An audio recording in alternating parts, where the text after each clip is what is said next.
One thing that occurs to me, all of us here as clergy, church, what have we really invested? I mean, even economically, what have we invested in preparing teachers? I think most of the teachers who have been formed paid their own way through for that. We, even on a diocesan level, parish level, if you look at the budget, we support other ministries. We may support social justice. We may pay a choir director or a lot of other things. If we care about our couples and our parishioners, we need to invest in them. We need to help people get trained and help support them economically in the training.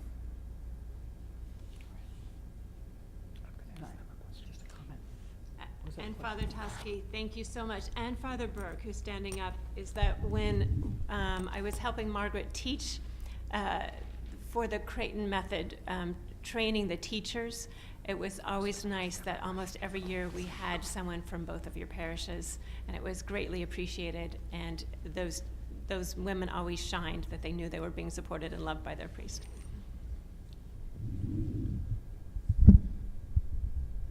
Just an announcement before a question. Fathers, if anybody's planning to celebrate tomorrow and the next day, the liturgical color is white.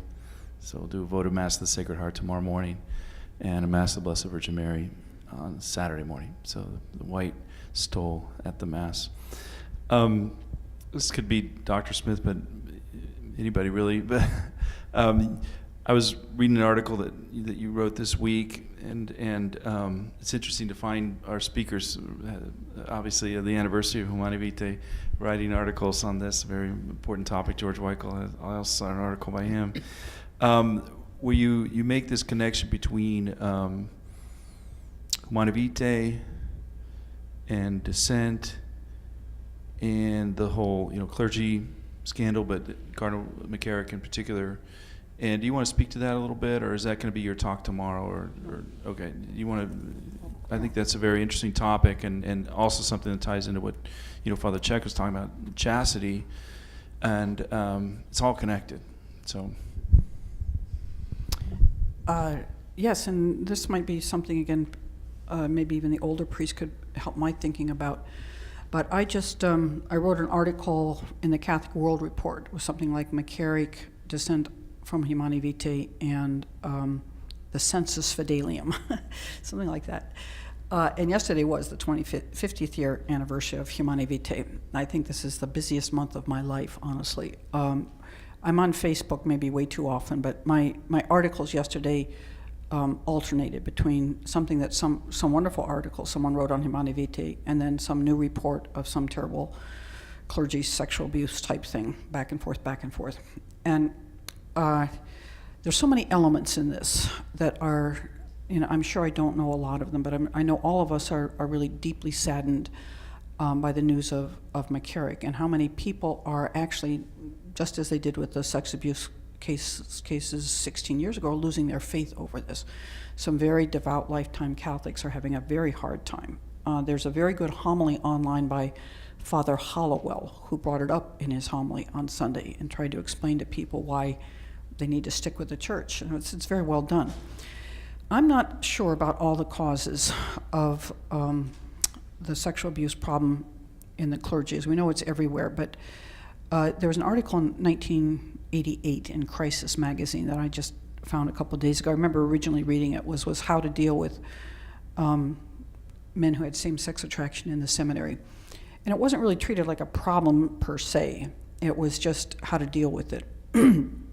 And I think a lot of it happened, though I know a lot of the cases are before Humanae Vitae or in the 50s and 60s, so obviously we can't blame it on dissent altogether from Humanae Vitae. And that's what I would like any older priests who have an idea of what would have made sexual abuse possible and tolerated in the 50s and 60s. But I think one way it happened, the higher toleration with the dissent from Humanae Vitae, is that when it was decided that the sexual, by the culture and to so many of the dissenting theologians, that sex didn't have to honor the procreative possibility of the sexual act, then it seemed that sex was just for pleasure.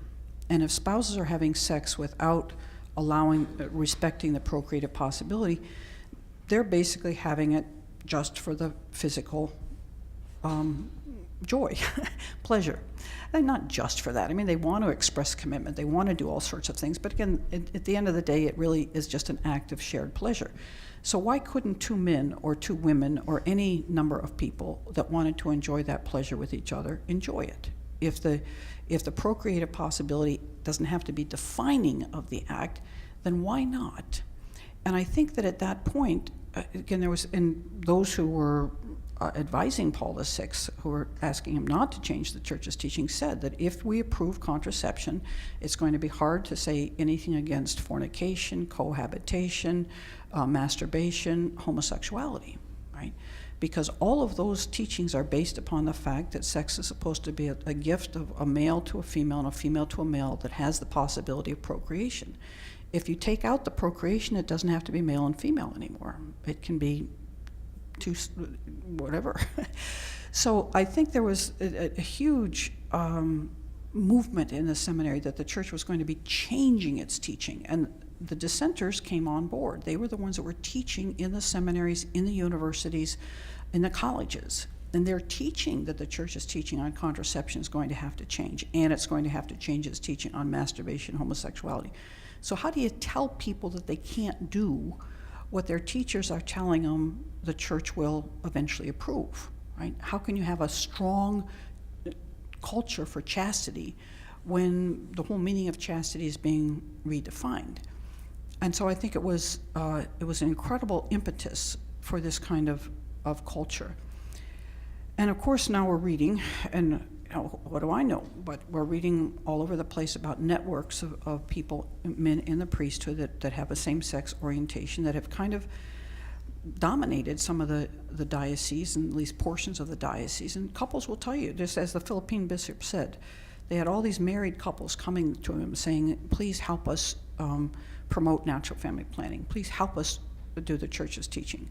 Well, if these men were trained in a seminary that told them that the church would eventually change its teaching, that people don't need to use NFP, they can use contraception, there's no funding for these things. There's no support for them. And so for 50 years, the church hasn't really promoted this. I mean, there's pockets of places where it's certainly been done, and the U.S. bishops in the last couple of years have, maybe longer than that, have been putting a lot of resources into this, but some of it's falling upon deaf ears. So I think a lot of the priests that are implicated in some of this received incredibly bad seminary instruction and formation. And so some of our fury, in a sense, has to be muted. I don't think it should be tolerated. I think something has to be done. But as far as in good bishops, there's now many good bishops. But unfortunately, they have inherited situations that would make anyone want to run screaming and to become a waiter as opposed to a bishop. Is that true? I mean, you inherit heartbreaking sex abuse cases, heartbreaking for the victims and heartbreaking for the perpetrators and everybody who knew them and loved them and supported them and are disillusioned. You have school closings, you have church closings. What do you have that is really just really excitingly wonderful? And then but there's a culture that has tolerated believing that adultery by priests or homosexual behavior by priests is their private lives, and you just stay away from that, and you just don't look at that. And there's a vocation shortage, and you say, if I had to clean up all these things, I'd have to say mass myself in the stadium. Not myself, but there'd just be a lot of parishes that would be unmanned, and the faithful don't want that. They want their priests, they want their churches. And so you sort of turn away from something. But I think right now the laity are ready to scream, and they're going to have to put up with a lot because it's going to cost a lot. It's going to mean fewer priests, and we're going to be criticizing the bishops because they don't have money to fund a new school. Say, why don't they have money to fund a new school? Well, because you said you didn't want this, and it's right, you were right, but if we do it, this is the consequences, and we have to be ready for it. So I don't know if I've offended anybody. I don't mean to. I'm not making any judgment of people here at all. I know that I've been blessed enormously by faithful priests in my life, brave, beautiful men. I think the seminary is putting out such men right now, and I know that there's always been such out there, always. And again, even for any priest that's been involved in any of that, everybody deserves a fresh start, all right? So, thank you.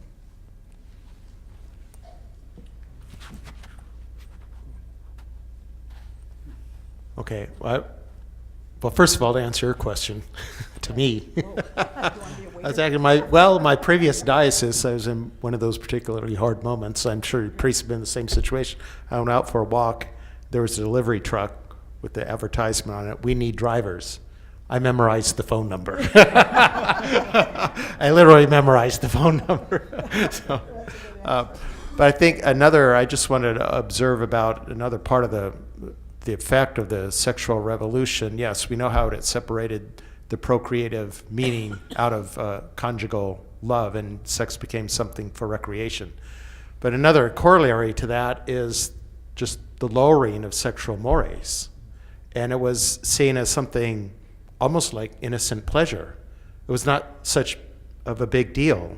And the church had been just so harsh and dark and repressive. In some ways there was repressiveness going on, including in the seminaries, but there was an overreaction to that of just lowering the standard. Oh, it's not that big of a deal. And so this kind of anecdotal observation, but I think all of us who were alive then can recall that.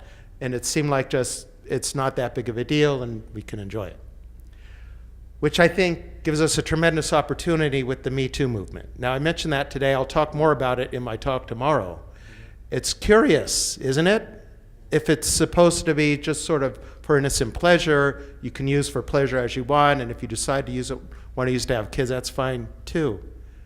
How come women are so harmed by just sexual advances? Not even assault. Assault's bad and is even worse, but just as an advance, an uninvited advance toward them. They're harmed by that. Why, if sex is just something for pleasure? So it's an example to me of what happens when we, maybe even unwittingly, but kind of go along with the direction that the world goes in. Rather than what our role is, if we're much more challenged now to be the conscience for the society. That's what we're called to be. We have to stand apart and in a certain sense above what happens in the society so we can critique it and serve as a conscience for it, and not just mindlessly going along with what the movements of the society are. Because when we do that, even though we don't see it at the moment, we're going to end up getting ourselves in a lot of trouble, and that's obviously what's happening to us now. Can I say one more thing before you pass it down? Yes. One priest gave me some insight, maybe in what you said reminded me of this, of what might have happened before the descent from Monte Vitae, was again that priests weren't well taught in how to maintain chastity. And to some extent it might not have been so desperately hard as it has become, because again the culture wasn't totally sex saturated as it is now.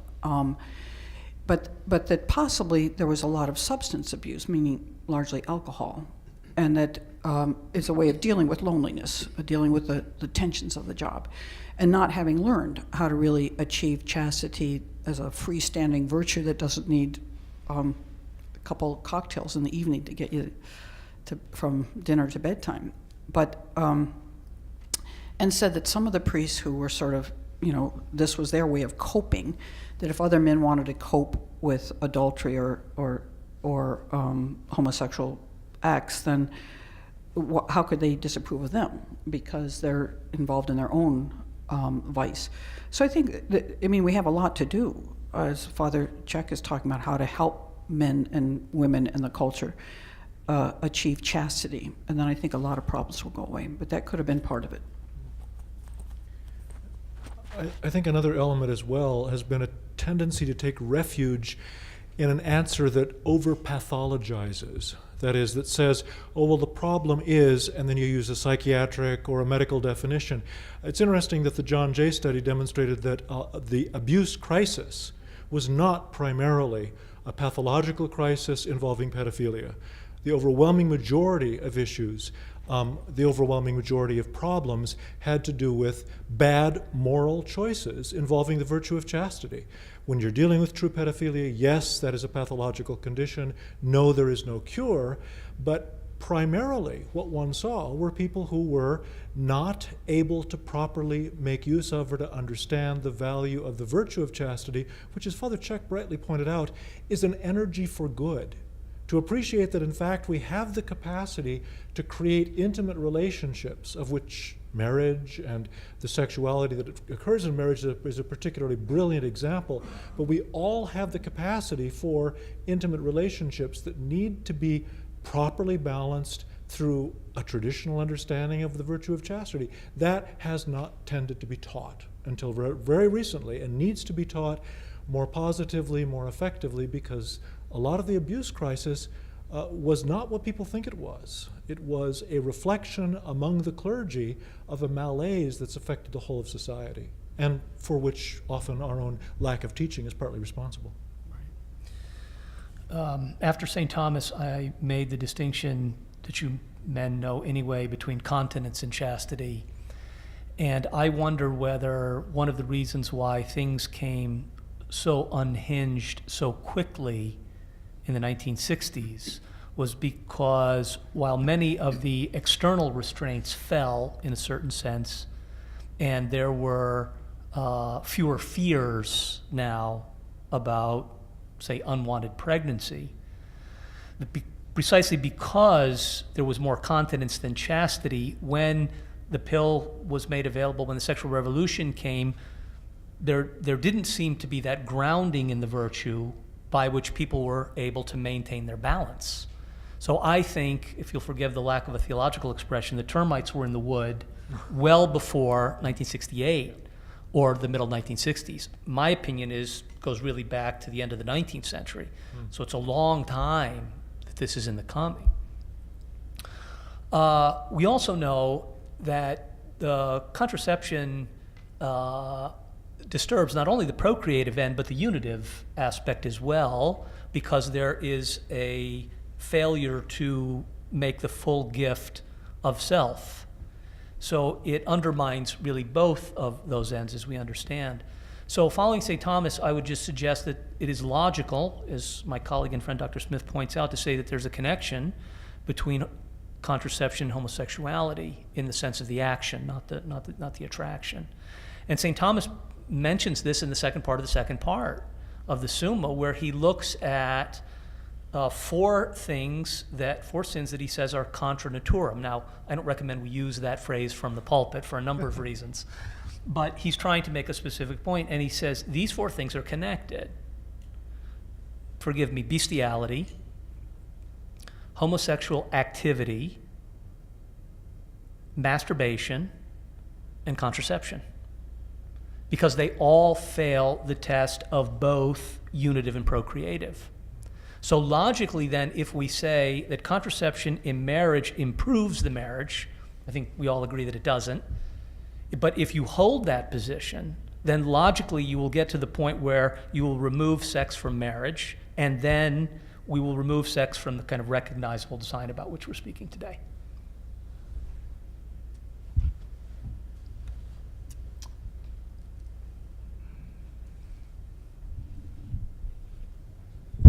Many of us have been involved in the pro-life movement for a long time, and in San Francisco we have a Walk for Life West Coast, and it's always been surprising to me how many homosexual activists are protesting the pro-life cause. And we pray at the abortion clinic in San Francisco, the Planned Parenthood, and there's a big rainbow flag on the front door. And so the connection, maybe some of you would like to go further and into this question of the inherent connection, or at least the obvious affinity between those in the militant homosexual movement and in the militant abortion movement.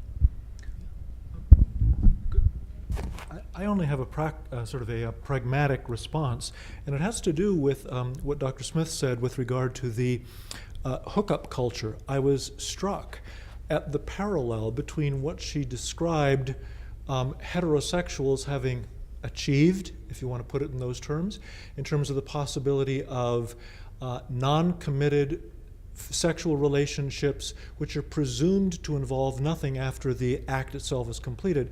In effect, that's when I was in training back in the 1970s, how gay culture was being described, how homosexual culture was being described with regard to the dangers of disease and of a whole variety of other things. That it, in a sense, it had already been accomplished within the same-sex culture, and now it's found its achievement elsewhere. And the same emptiness, the same sense of a lack of purpose, the same sense of looking for something beyond is to be found in both. That's not to stress any common origin, but simply to say that we're left with the same desolation among the heterosexual community as was beginning to be felt even before the AIDS epidemic in the homosexual community.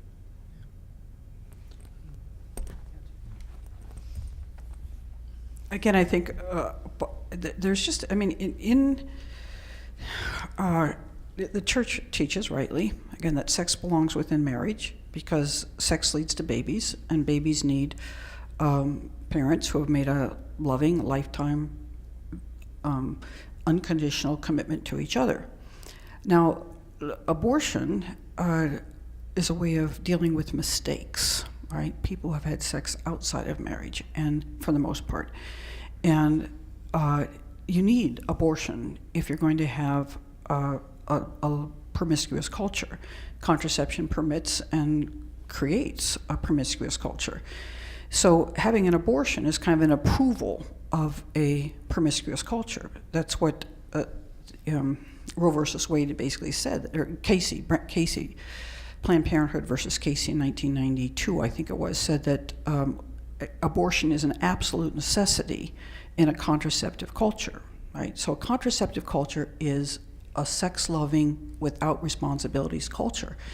If we make abortion illegal, it's suggesting again that sex belongs to those who are prepared to care for their children, who are those who are married. So those who are engaged in same-sex marriage have an alliance with those who want promiscuous sex, which is sex outside of marriage. If you got rid of abortion, believe me, it would reduce the number of some cohabitation and some fornication, because there's a number of people that say, I'm not going to have sex if I can't have an abortion, right? There's these women doing this now. If there's some crazy protest like Lysistrata, we're going to not have sex until abortion is kept legal or something like that. There's some good sense in that. Again, sex with babies belongs within marriage.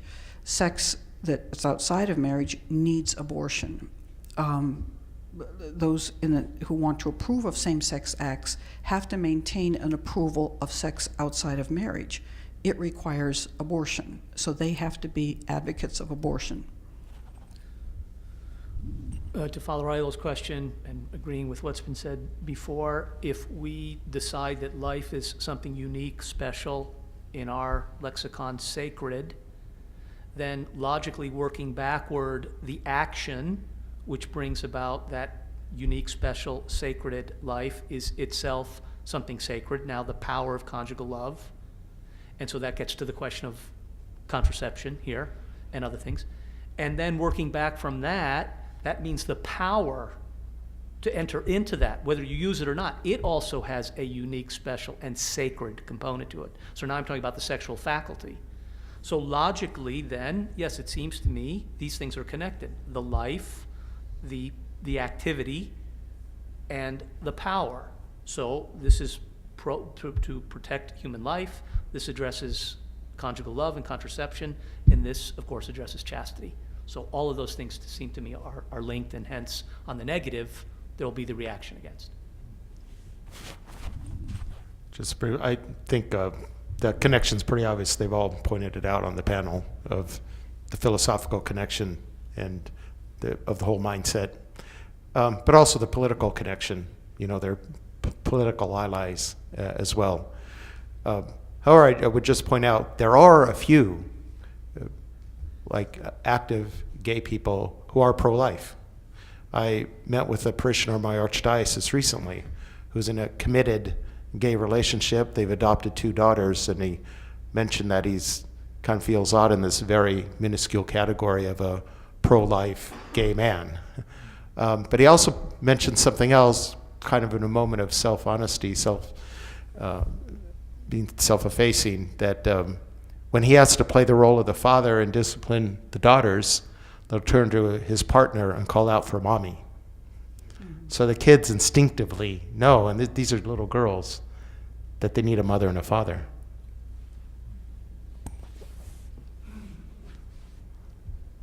That's an interesting segue to the question I was going to ask. I remember when I was in Catholic high school and the priest came in one day to talk to us about Humanae Vitae, or the church's teaching on this. He mentioned the point that love and life are connected and inseparable, and we've been emphasizing especially the connection with love, but or life-giving.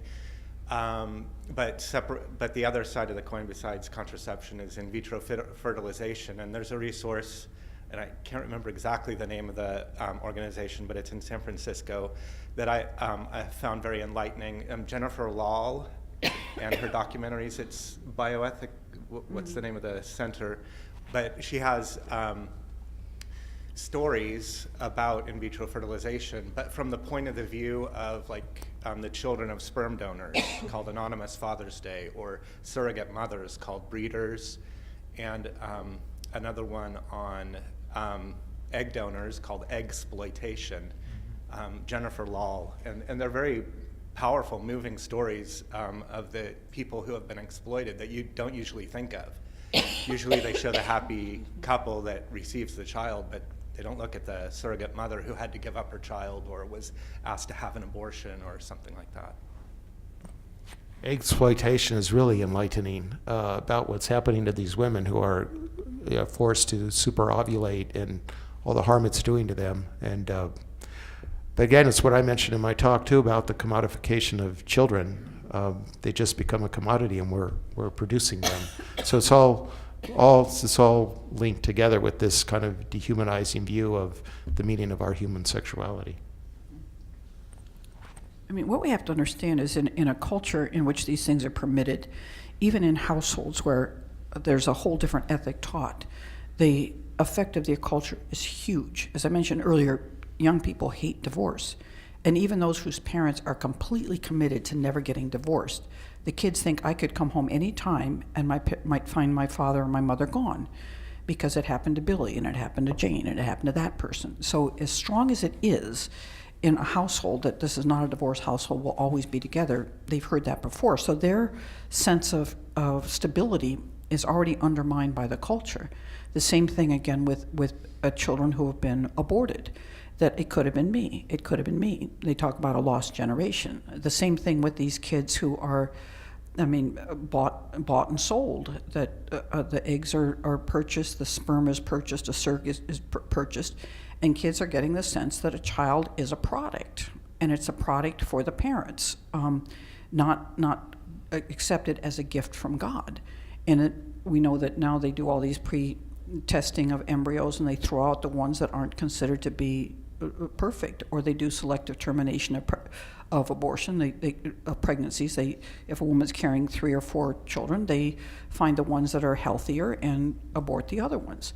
So every child now feels there's the possibilities on every child, but having that sense that you're just incredibly special and incredibly loved, and your parents would do anything for you and received you as a great gift from God. Already contraception makes that an iffy proposition, because how many kids are born because a contraceptive failed? All right, they know that. All right, the contraceptive failed.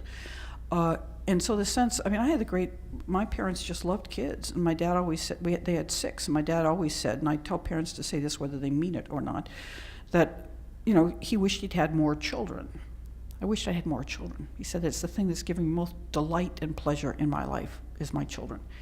And you know how special that made all of us feel. It just felt like it wasn't like, gee, I've had to work so hard to support all these kids. Or, they didn't contracept, but they could, contraceptive failed or something. So I think we have to understand how fragile people's sense of self-worth, and that self-worth that you get from being beloved by your parents. And so how we have to talk about how God is so happy that everybody's here. And even if they escaped this and they escaped that, God loves them as these precious children, because they really have a fragile sense of their own value.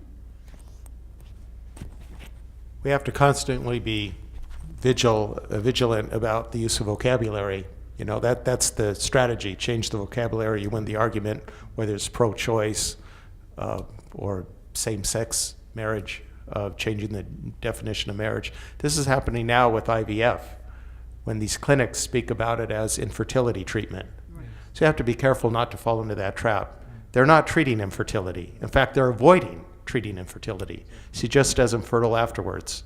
So we have to be careful about that.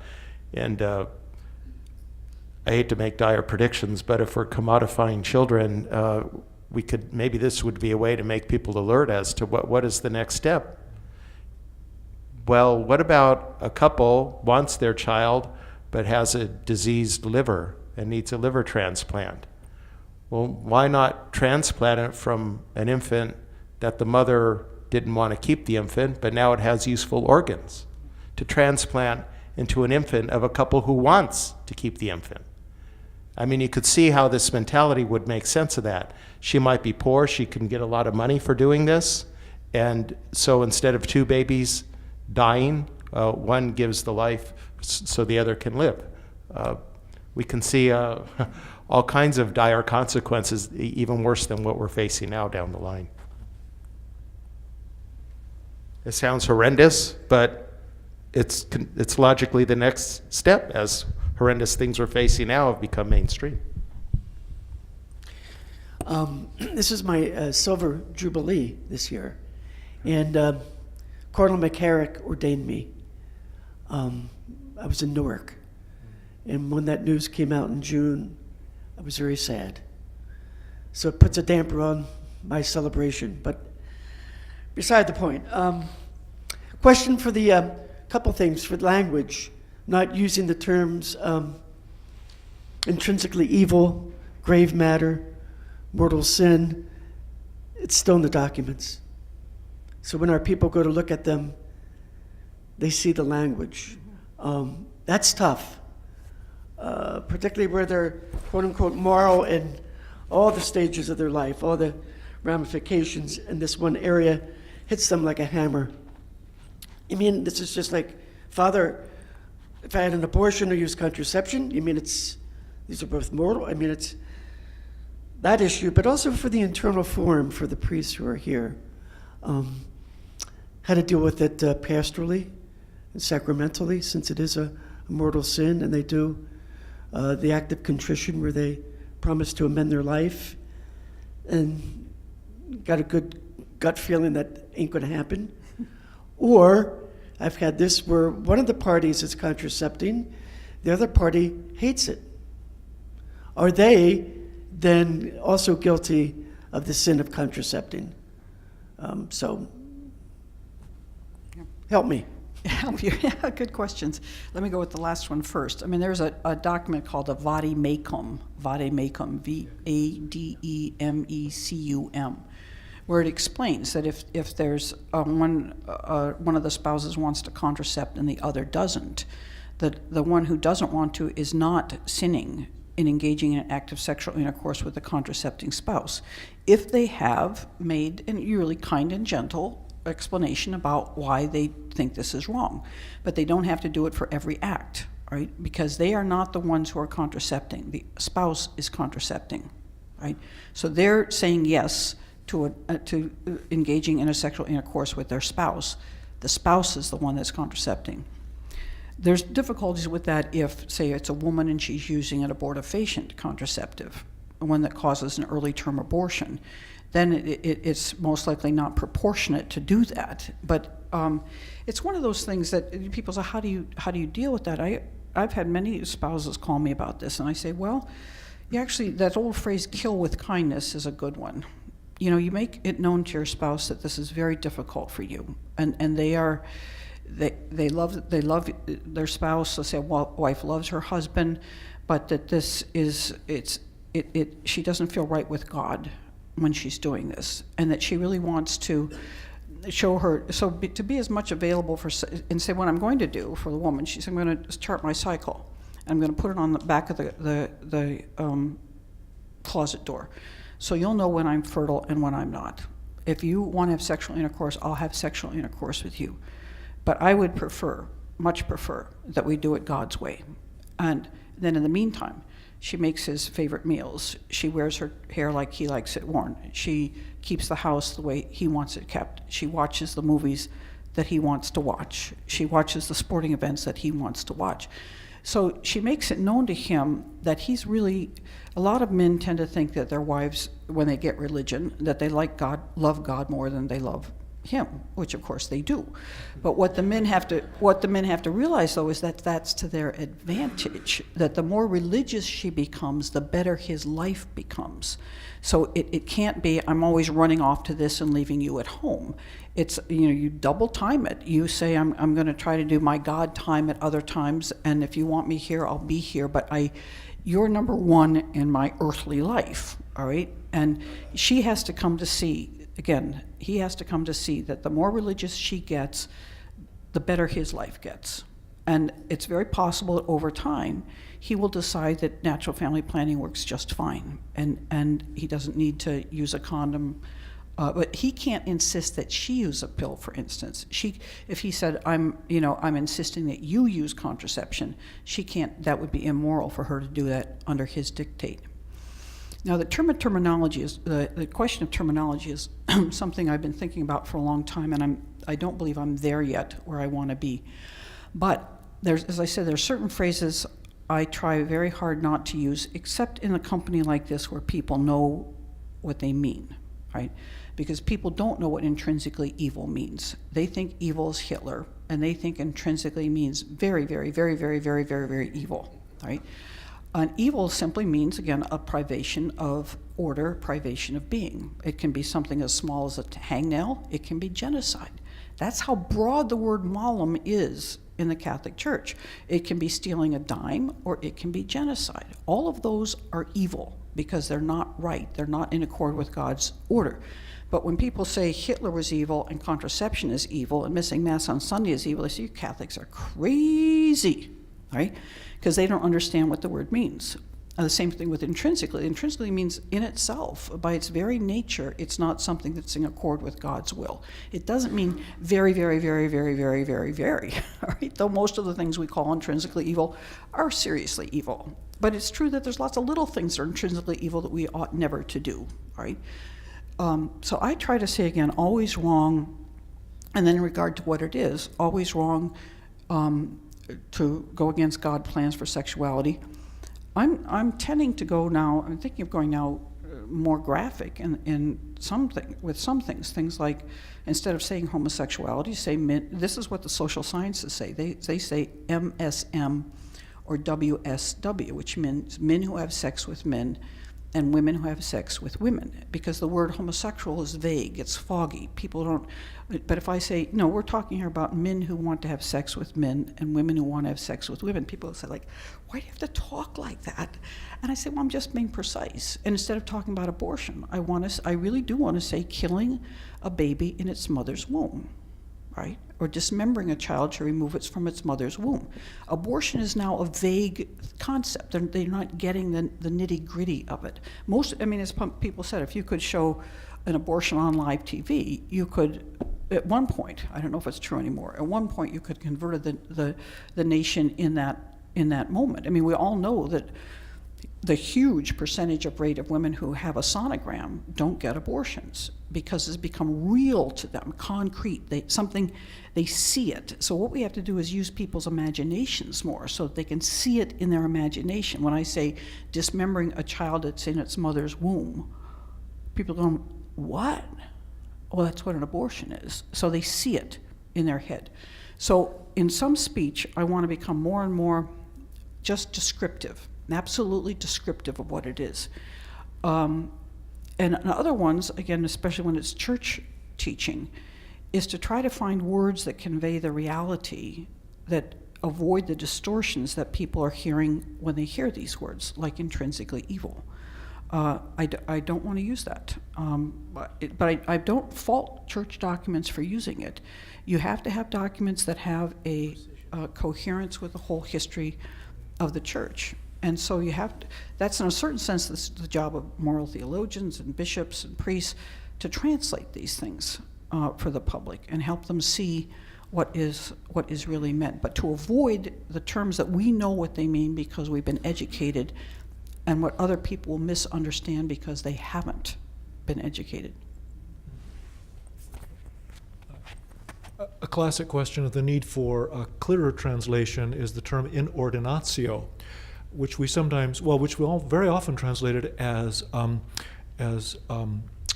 disordered.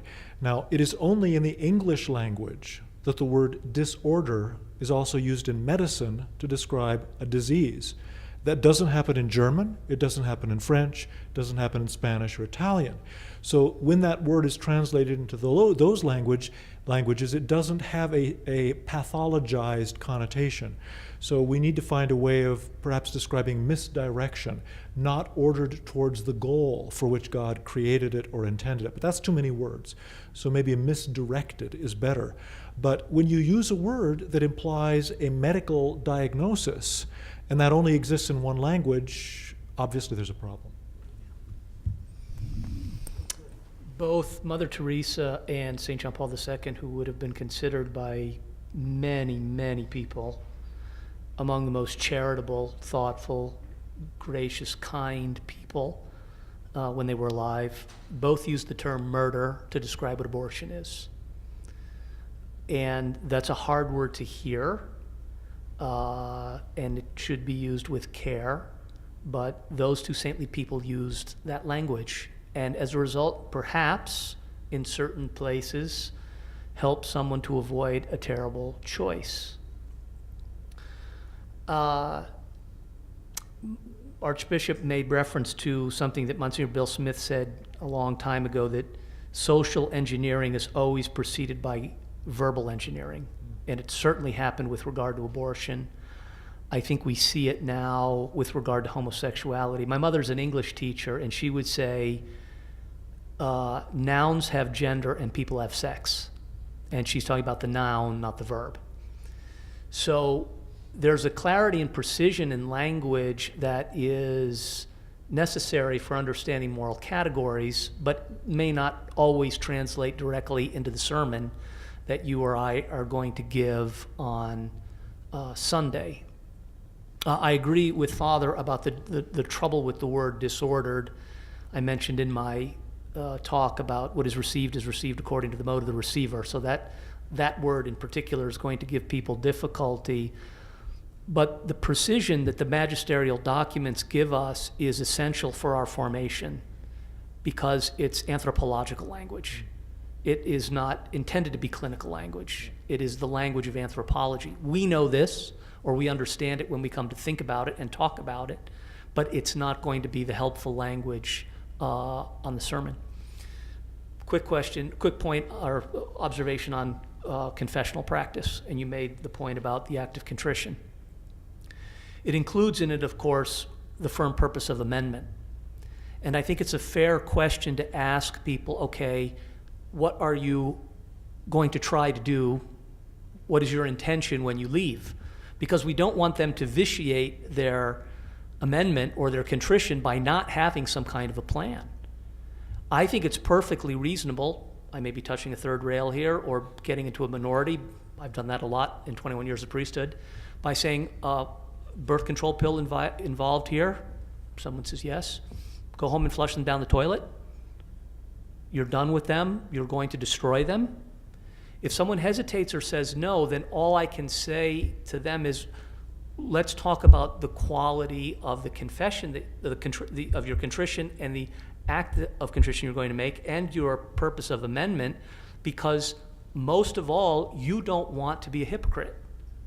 That's a word that still has meaning for people in the moral life. No one wants to be in a position where they're saying one thing and they know they're going to do something else. I'm not talking about human weakness, and we know we all go to confession regularly. But helping them to secure that firm purpose of amendment in some practical way it seems to be part of our confessional practice. Now, I'm zeroing in on that. There's a lot else to talk about in terms of God's mercy and walking with people and helping with them, but I'm trying to protect the material integrity of their confession, and I think you are too, Father. If I could say a word on the word mortal sin, I just wanted to share a case that I had of a woman who was a teacher in a Catholic grammar school, and she was listening to EWTN, and they mentioned that contraception is a mortal sin. And you would think that a teacher in a Catholic school would already know that, but it actually put her into such spiritual shock that her and her husband were abstinent, and she found me, I think it was 2 months to get in, and she came in kind of frantic that she realized at that instant she had to change her life. And so sometimes the power of words, and sometimes that word mortal sin will change people more than you think. She was also one that then she did learn NFP, and of course all methods are not completely effective, and they had a child that they weren't expecting. But even through that, she realized through all of that, she had the peace and joy of knowing she was in the right spot with God.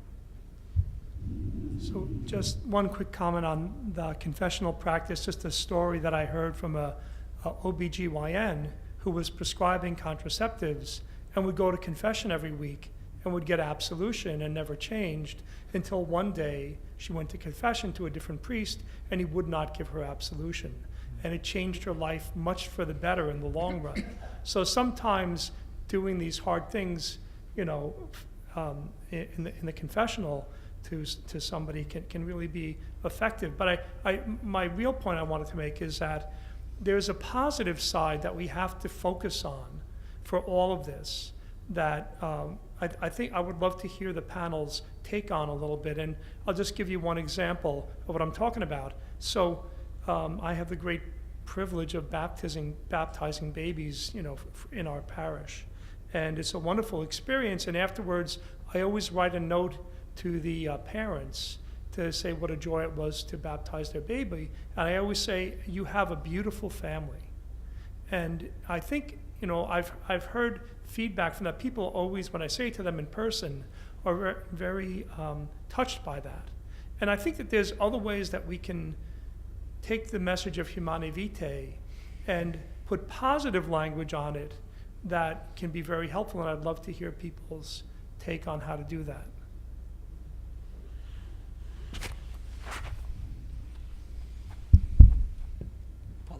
Well, I want to just add one thing on confessional practice, just to clarify. I think we probably all know this in the room, but a priest doesn't withhold absolution so much as someone is staying his hand. It's not that we don't want to give them what the confessional is for. It's that there is something that would be impeding us from doing that. If a person says, well, no, I'm going to continue in this way, or I'm not going to change. It's not that we're withholding absolution. It's that the priest is not being allowed to do what he wants to do. And that's an important distinction, it seems to me. It wouldn't work. I mean, you could Yeah, it'd be an invalid absolution if there's no for purpose of amendment. But there are tricky situations. So I think the priest needs to do everything possible to get the penitent to a minimal place to be able to give the absolution. So Father Cech gave the example of flushing the birth control pills down the toilet. Obviously, if she's not married, you'd have to do that. But what if she's married? Well, what's the situation? Maybe the husband wants to have more children. He's not all that happy with it. Well, then that'd be a good option, or be the right choice or the right direction to move her in. But what if she says if she does that, it's going to ruin her marriage because the husband would be totally against it? Well, then what do? You have to at least get her to the point to understand how serious this matter is, how much it violates God's plan for their marriage and for life, and at least get her to resolution to speak about it with her husband, and then make yourself available to meet with them, because you can't explain it all in one sitting in confession, but at least to get her to understand that this is wrong, it violates God's plan, it's not good for their marriage either, and she needs to discuss this with her husband. So you need to get to some minimal point, or say a couple who's cohabiting. They have to understand that they need to have an intention not to be sexually intimate again. Now it's going to be pretty hard, especially if they haven't talked to it with their cohabiting partner.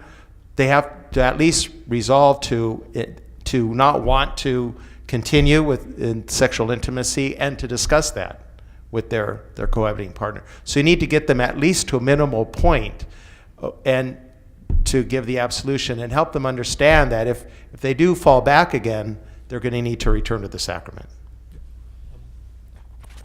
We talked about the value of witness. In my course on marriage and sexuality, I think I mentioned that I bring in a very fine teacher of natural family planning, whose name I will not mention, although several of you are my students and know perfectly well what her name was.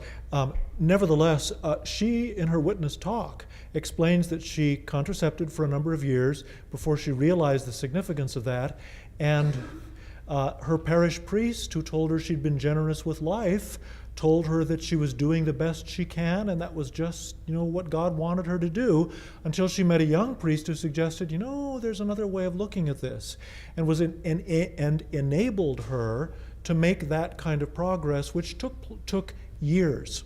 It did not happen overnight. It did not happen in a single week. It involved many conversations with her husband. It involved tenuous and eventually very committed strides as far as accepting what natural family planning was. And finally, she became a very fine teacher and a very beautiful witness. And again, that's the application of the principle of gradualness. It is not indulging the individual, but constantly encouraging them to make what progress they can. And they will probably have to tell you what that progress will consist in. We still have an outstanding question here. Yeah. You wanted to answer. In a bit indirectly, you mentioned earlier about the importance of stories, and I mentioned earlier about the need to do some preaching on heaven and hell and even mortal sin. I wish I could remember the precise things, but the pastor of my parish is extremely good at doing this, and mostly what he does is tell stories, again, like Fatima. And he'll just tell you, at Fatima they had a vision of hell, or this saint had a vision of hell. And so he's telling a story, and then people who have done had dramatic conversions because they were afraid of hell, And so he's not threatening people out there, and he's not putting it in the context that this action is a mortal sin and will get you to hell. But he's saying this saint gave up this to avoid hell, and so I think that's a very effective way of doing it. You're sitting there saying, whoa, I'm getting quite some lesson, but I'm not feeling threatened. Again, I'm feeling invited to live the same holy life that this person lived. So I think it can be done, but again, it has to be done, sly as serpents and gentle as doves. In our parish, this year we're focusing on vocations and doing some tours to convents and seminaries and such, and praying for vocations. But and during this year, we're going to do a sort of a conference on natural family planning and marriage, because of my conviction that contraception has destroyed the vocation of marriage, but it's also destroyed the vocations of the priesthood. These parents of childbearing age, they're the ones. I've heard once that all it takes is one time for a parent to say to the kid, oh, you don't want to be a priest. They'll never think about it again. That kind of idea. But any other thoughts of connection between the vocations crisis and Humanae Vitae and contraception? One day every once in a while in the seminary, we get the little biographical profiles of the seminarians, and invariably, the vast majority of them are from very large families. And I'm talking, 7, 8, 9, 10 kids. And part of that is that, again, they've seen the generosity of their parents, right? The sacrifices that their parents have made, and most of these parents, again, are very devout. And so that the children see that the joy and the happiness and the large family that comes from that, and are willing to then make the same sacrifice, a big sacrifice themselves. Also, I think it's huge that they forevermore will have a family. Right, and they'll have nieces and nephews, right, and they will be embraced in a household where they can hold children, hug children, kiss children, play with children. The church doesn't allow that anymore, unless in a very protected environment. And if the parents don't want to let a child go, if it's the one that's going to deprive them of grandchildren. So often if there's a small family, there's great pressures on the children to get married, so the parents will have grandchildren. Well, when they've got 5, 6, 7, 8, 9 kids, or some of them are going to get married and have kids, they're happy to have one of theirs or two of them go into the religious life. So I think there's lots of connections between limiting family size, which makes for smaller family sizes, and not having vocations. Certainly a larger family instills the virtues that are necessary for any vocation, but especially a religious vocation, priesthood, or consecrated life, because of learning to think about others, having to accommodate yourself to others, the sense of discipline and generosity and all that, and just the whole culture of a large family is so different from so many smaller families. And whenever I see a couple with lots of children, they're always happy. You know, there's none of this kind of passive aggressive look on their face. You know, they're always happy. So I know that they must get criticized for this all the time. So I always make a point to compliment them on their beautiful family. And I think we really need to go out of our way to support and affirm parents who have many children and encourage them to do that. I think the other aspect is also to do with the question of knowing what interpersonal relationships can be, what it can be to support another in a relationship that deepens, that grows. The tendency in society today is to disconnect from real relationships. You may have hundreds of relationships on a machine, but they're not real. They don't involve any kind of interpersonal sharing. They don't involve any kind of connection. And so the same thing that causes divorce, that is this sense of, I don't feel joy in this relationship anymore, which is presumed to mean I have the right to end the relationship, that's as destructive of marriage as it is of religious vocation. You have people leaving monasteries, you have people leaving priesthood, for much the same reason, desperately trying to find something which they'll only find if they stabilize in a relationship to which they give themselves, not necessarily expecting that they're going to receive everything they always wanted. That's not an ethic that's taught very often today. Just one quick comment and one question, which actually dovetails, Father, into what you just said about this, what social media and some of those, the ironic disconnect, even though these platforms are supposed to connect us all, what they do. We've talked, the comment is about storytelling. We've talked a lot about it, but as a person who's made his career in the area of digital media and communicating with youth, I can tell you that the cohort of 18 to 34, which we've talked about quite a bit, which is probably a large, constituency as it relates to abortion, contraception, and the things we've been talking about, in today's day and age is uniquely attracted to narrative and uniquely attracted to story in a way that previous generations have not been. And I know we've been telling stories as a people forever, but just a further way to underscore to my brother deacons and priests here that in pastoral work, in homiletics, whatever the case may be, story is a really powerful way to connect. We talk about the desire of everlasting hills, which I mention often, the example of the documentary you gave, Dr. Smith. So just to underscore that point, I think it's particularly critical for this demographic. My question is, as a person who's lived only in the context of abortion being legal in the United States, I was born after the decision of Roe versus Wade, and the current composition and changing of the court and the potential, whether or not this actually happens, but that law may be reversed or that decisions could go down to the states. I'm curious what your thoughts are on what the pastoral or ministerial implications would be were the law to change from being something that is currently legal to being illegal. How, as a person who's only lived in the world where it is legal, what would be some of those implications perhaps we might expect, or just thoughts on that? The first thing to remember is that our goal is not to make abortion illegal. Our goal is to make abortion unthinkable. Now, making it illegal would be a big help because the law is a teacher.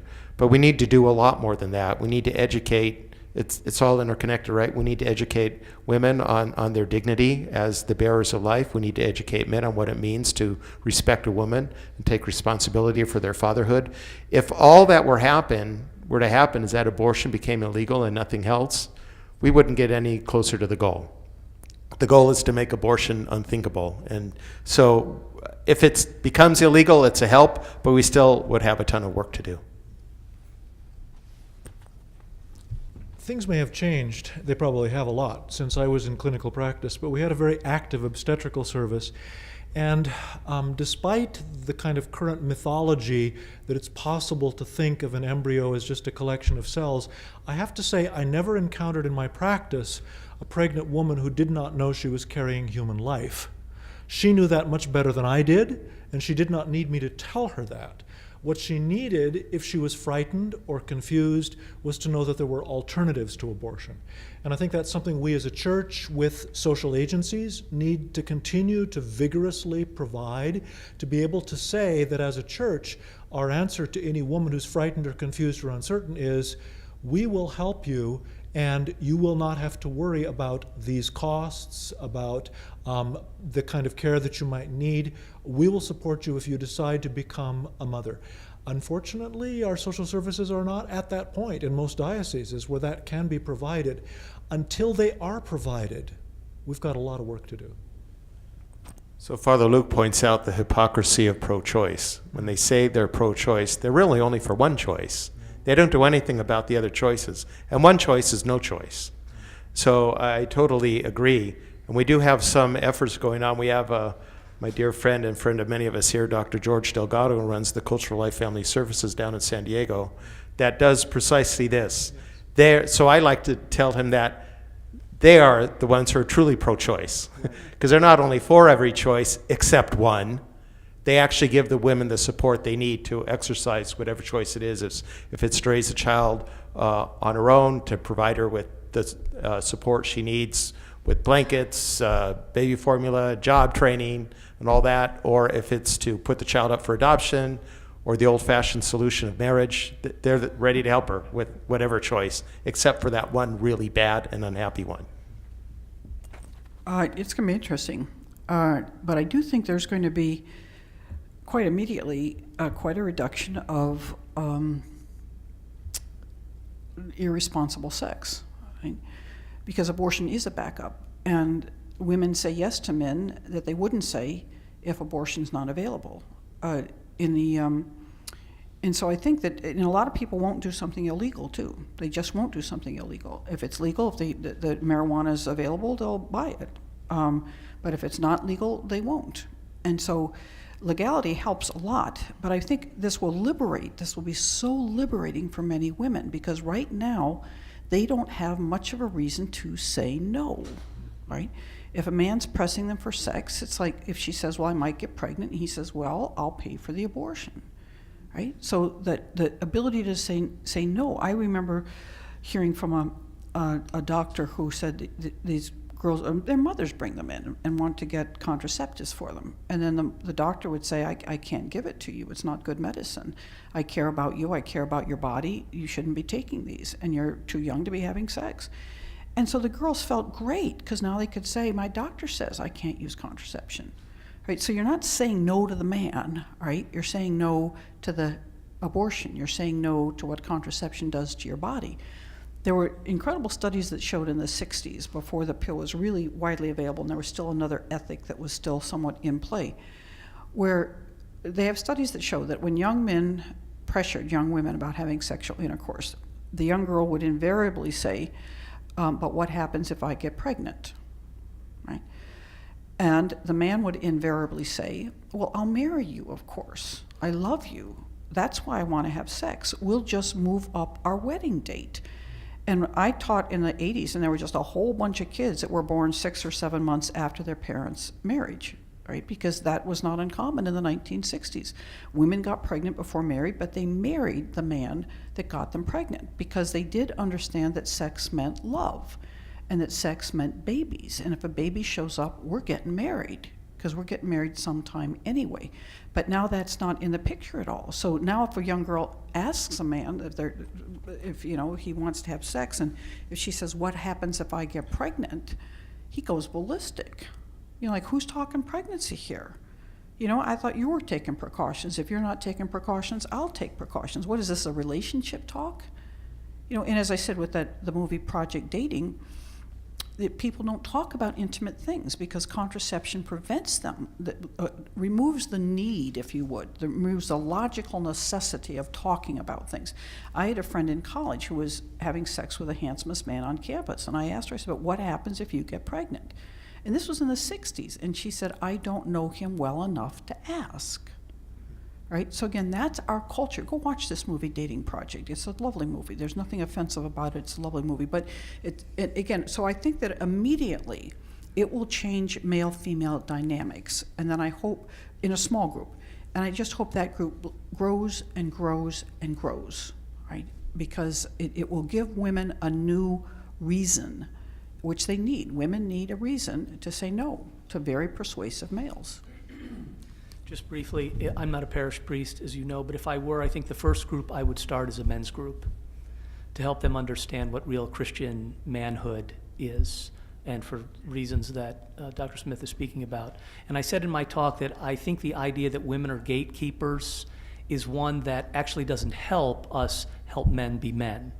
A woman wants to know that the man that she is in love with or marrying has the virtue of self-possession, and that it's not up to her to help him grow in his chastity. Yes, she plays a role in that, of course, but she wants someone that already has a sense of self-restraint and self-giving in this way. It's very good. I mean,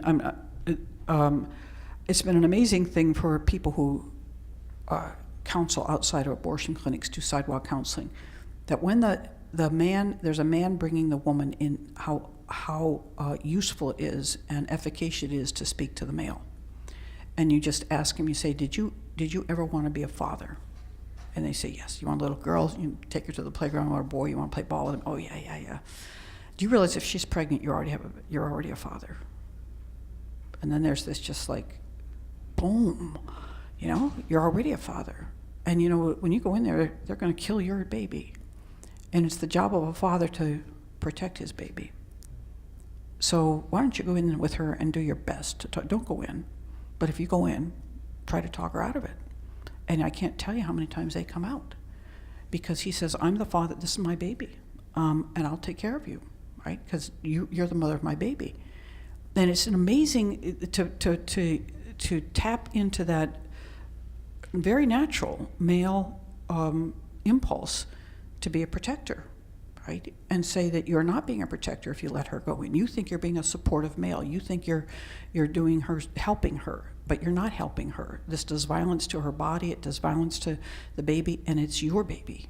So I think this appealing to males to have, and there was a study done back in the 1970s. It was called Taking Risks, a decision, something about abortion and taking risks, abortion and the decision not to contracept. There's a Christian Luker was the lady's name who wrote it, and very pro-abortion. But she was interviewing all these women who had decided not to contracept precisely so that they could get pregnant, precisely so that they could provoke a conversation with the male. So that wanted to figure out what's the nature of this relationship. Because if I tell him I'm pregnant and he says, goodbye, you're on your own, I know what the status of our relationship is. It provokes a conversation. The wonderfully, and it's sad it's a surprise, but the wonderful surprising reality was that most of the men said, keep the baby. They said, I'll marry you, right? This was in the 70s. And the women still got abortions because they didn't want to feel that they had forced him into marriage. So the degrees of irrationality in that whole scenario are just stunning, right? They didn't use contraception in order to get pregnant, in order to find out the status of the relationship. And what they found out is the relationship was good. He wanted to marry them. And then they didn't get married because they didn't want to feel they forced him into the relationship. A crazy world. Just one more? I want to thank all four of you for the most wonderful talks today geared towards us. I just wanted to add, I've been saying for decades that we've been contracepting vocations. An additional reason is pretty clear why there's the connection besides family size. a couple that doesn't believe that abstinence is possible even periodically during a month. The society doesn't believe abstinence is possible, doesn't believe celibacy is possible, is not even going to consider religious or priestly vocations. I think, thank you, Archbishop, for the framework of stewardship this morning and putting vocation connection also in that context. Big new insight for me today was, besides saying we're contracepting vocations, well, give a little context. I'm in a large Hispanic parish, almost exclusively Hispanic, very poor people, but we have trouble with funding a new church that they need to accommodate them all. And stewardship isn't a concept I've tried, but I haven't been able to communicate it. I'm still working on it. But it occurred to me today as you were speaking, we're not only contracepting vocations, we're contracepting the financial and even the church building for the future in a physical sense of building churches, as well as, of course, in the community sense of building churches. But thank you all very much, and certainly thank CANFP for bringing all four of you excellent speakers today. Thank you. You may want to say something about stewardship. Can I just say something about abstinence? You know, people say it's hard, and surely it is. And I always say, well, dieting is hard, and budgeting is hard, and exercising regularly is hard. And all these things have tremendous benefits, and people make huge sacrifices in order to have the benefits of dieting, budgeting, and exercising. A lot of self-denial, a lot of sacrifice involved in those. And then I want to say, if you don't believe that abstinence is possible, are you going to let your spouse out of your sight? You know, you let him go away for a weekend. You let him go away for 3 weeks on a business trip. If your husband's used to having sex constantly, what do you expect he's going to do while he's away, right? Or if you're going to the military, what about your wife? Is she going to be able to go without sex for all that long period of time? And then finally, I want to say, I don't watch any TV anymore, so I don't know if these ads are on, but when I was watching it, there were ads about a lovey-dovey couple, and one of them had herpes, had a sexually transmitted disease. And they would say how they were treating it, but then when they had an outbreak, they would abstain. And I'm watching this, and I'm saying, but I thought abstinence wasn't possible, right? But they're saying when we have an outbreak, we abstain. I said, yeah. That's the right idea, because this would be a disease-transmitting act rather than a love-making act. And so you can abstain when you have good reasons for doing so. I just want to ditto thank you, all of you, for coming, and they were great talks. And Archbishop, if you could close us in prayer. Don't fall on my verses. Sorry. In the name of the Father, and of the Son, and of the Holy Spirit. Amen. Lord God, we thank you for this day we have spent together and all we have learned. Keep our minds and hearts open to the word you wish to speak. Grant us the grace of your wisdom and the grace of courage to know how to proclaim this good news to the world. Glory be to the Father, and to the Son, and to the Holy Spirit, as it was in the beginning, is now, and ever shall be, world without end. Amen. Mary, Mother of the Church, in the name of the Father, and of the Son, and of the Holy Spirit. Amen.